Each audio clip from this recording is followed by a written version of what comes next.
Okay, so let's have a quick chat about recording, and actually recording in an environment that is pretty much a hybrid environment. Okay, so my recording environment is a hybrid. It's a hybrid of actual live recording and virtual instrument recording. So both are valid forms of recording. It's not just recording everything live, okay? When you're recording virtual instruments, even though they've already been sampled and oftentimes they've already been processed, still you gotta actually go further than that and actually record them in your DAW and then go further and mix them. And the mixing process is part of the recording process. Oftentimes recording engineers will make mixing decisions at the time of recording by using EQ, by using compression, and even effects like reverb. Oftentimes they will print an instrument with the effects. So, because that's the sound they want to have.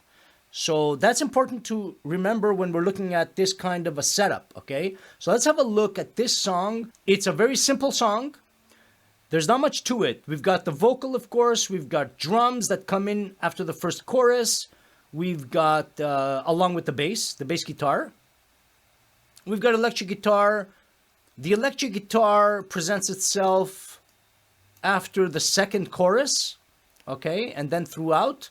And we've got an acoustic guitar that comes in pretty much as a break, more or less, okay, as a fourth, during the fourth chorus, where the drums and the bass go away. Okay, so we talked about that in the arrangement video. And we've got these tambourines and bells that go throughout. Okay, so it's just this. So it's a sample of a Christmas bell, and I got the tambourines, which are coming from Easy Drummer. Okay, there it is. That's the tambourine, okay? And the other one is just a sample of a bell. And it just repeats itself, I manipulated it a bit so it could have some variation. Now, for all of these tracks,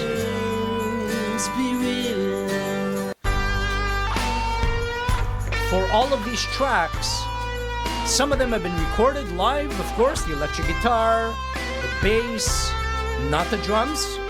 Obviously, the drums are Easy Drummer, as always. Okay, that's Easy Drummer right over here. There's my drummer, okay? There's my drummer right there, okay? So, piano as well has been programmed. So the drums and the piano, I don't play them. I dabble with the piano a little bit. I'm not good enough to play and record it. That's for sure.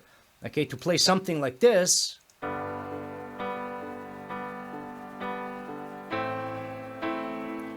that's not gonna happen. Okay, so it's recorded, but not really. In this instance, sometimes I actually do record it into so that it has a waveform view, but more often than not, I will just leave it like this as MIDI. Okay, and that's fine.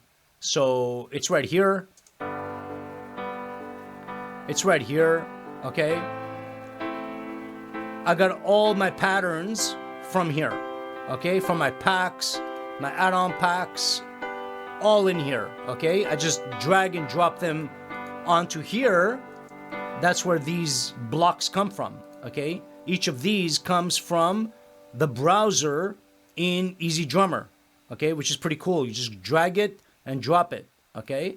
So, and that's the extent of the recording. But check this out, okay? This is the original. Let's go with this one. This is the sound that we have, right? In the mix. Wish you all the best times. But check it out in its original form, okay? Oh, sorry. Sorry, we don't want to turn that off. We'll turn these off, okay? Have a listen. That's what this piano sounds like, okay? Out of the box. The upright piano in the standard sound here, okay? So these effects this EQ, another EQ, and this T-Rex processor. Okay? This is a multi-type of, it's a mastering processor type of thing, okay? It's got all kinds. It's got a compressor, it's got some EQ in there, okay? Some focus type thing, but some stereo added in there as well. This is, okay, not technically necessarily part of the recording process, could be called part of the mixing process, but these two always overlap. Recording and mixing overlap.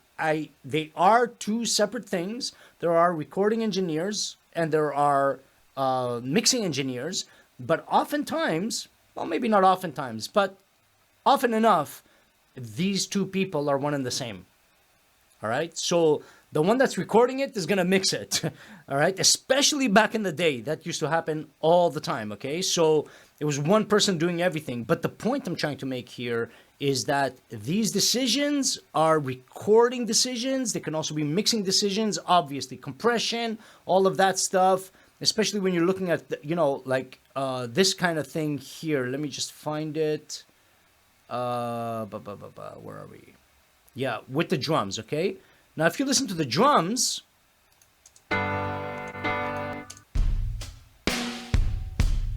okay?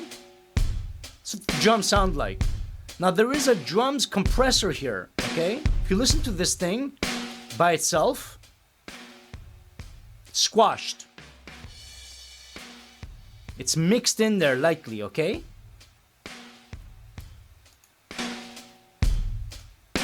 Without it, check it out without it, okay? Let's start that again. I'm gonna mute it. Very subtle difference.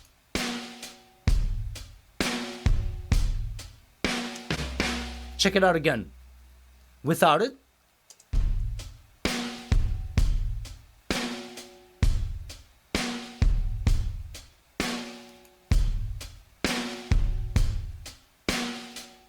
And with it.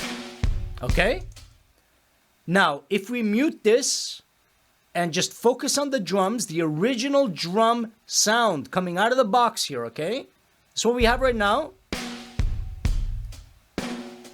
Take out the EQ, and we'll take out this compressor. That's how it sounds out of the box, okay? In the mix, sorry, what are we missing?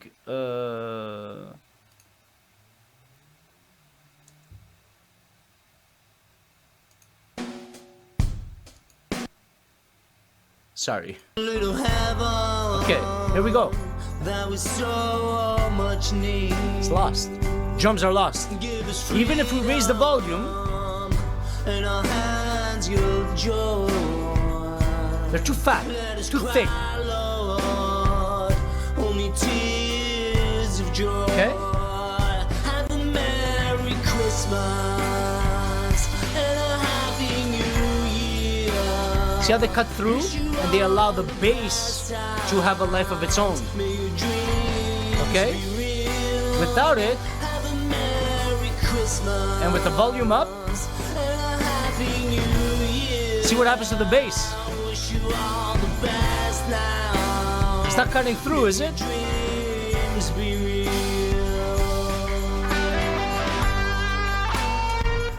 Now, these are mixing decisions, but like I said, mixing and recording overlap, in my opinion, okay? Because it's really important that when you're putting all this together, like for me, I don't like record the instruments and then, mix everything. I don't do that. I don't start with raw tracks and then just put all the, no, I add things as I'm going, okay? So in this situation here, that's for the virtual instruments.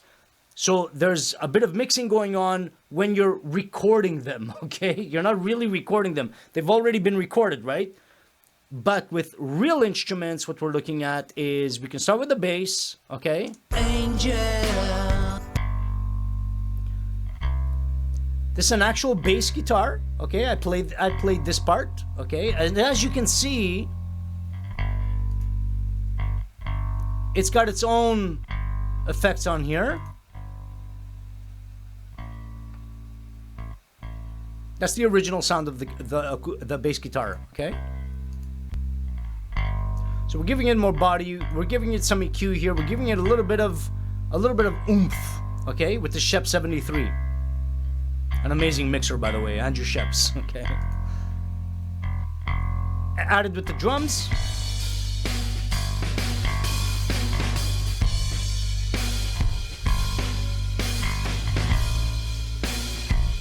Then we got the piano. Okay, we went through that. These guys as well. Okay. Let's unsolo everything. It'll be easier that way. So we got the electric guitar here as well. That's also recorded. As you can see here, just as a side note, and a very important one for recording, of course, is all these takes. You may have noticed that within each track, there's like multiple lanes, what are called lanes in Reaper. This is one of the reasons I love Reaper, okay? And I will do that video for you guys in the new year, okay? I'll do it in the new year. This is one of the reasons I love this software, because you record one track, okay? So this is multiple tracks, as you can see here, right? Okay? There's, I don't know how many, probably 10, whatever, doesn't matter. The point is that you record one, you record another. When you record the next take, it comes underneath it. And the next take comes underneath it. So now you have all these takes. So now, when you're looking at the best possible comp, okay, a composite of multiple performances, that's what a comp stands for. It's a composite. You're creating a composite performance out of many. So the best, you're trying to find the best. This is the very common practice with vocals. And as you can see over here, with the vocals, there's probably not as many tracks for whatever reason. Sometimes there's more, sometimes there's less. Depends on the performance, depends on the song. But there's multiple takes over here. Look at this. Look at all these lanes, okay? Look at all these lanes. So we got the master vocal, but we got also the doubled vocal. There's always doubling going on, but there is a composite track. So all of these, and the amazing thing about Reaper, so you can do this with a lot of software, right? A lot of DAWs, you can do this. But with Reaper, I'll give you an example here with the bass. Okay, I got that performance, right? So I highlight this, and with the T, I just press the T here. I go to the next track. Not good. Next. Next. Look how fast this is. Next. Weak. Next. That's the one I want. Why? Because it mixes really well with my drums, right? It's perfect. Okay? That is the amazing advantage of Reaper. Other software do this as well, but they do it in different tracks, and it's not as easy to flip through all these comps. It's super time consuming, okay? This could take hours, but with Reaper, it's just boom, boom, boom, so quick. It's amazing, okay? And that's one of the reasons I love this bit of software. But that's pretty much it, guys. The recording process for this song is basically the live instruments were vocal, of course, bass guitar, electric guitar, there's some acoustic guitar in the end, and that's that. And then we have our virtual instruments. This is not recorded live, okay? These are samples. And then the virtual instruments, we have the drums, tambourine over here. We got piano. We've got the drum kit over here. And of course, we've got, as you can see here, an added snare. Okay, so let's have a look at that in closing. Without that, let's add it. Just a snare. super subtle. But it's only during the choruses. You see this? It's only during the choruses. Makes a difference. Okay, let's have a look. Let's A-B this one again, okay? Start it from the beginning. Without it. Okay? Let's go without it. And I'll just add it. You'll just see me press the solo, okay?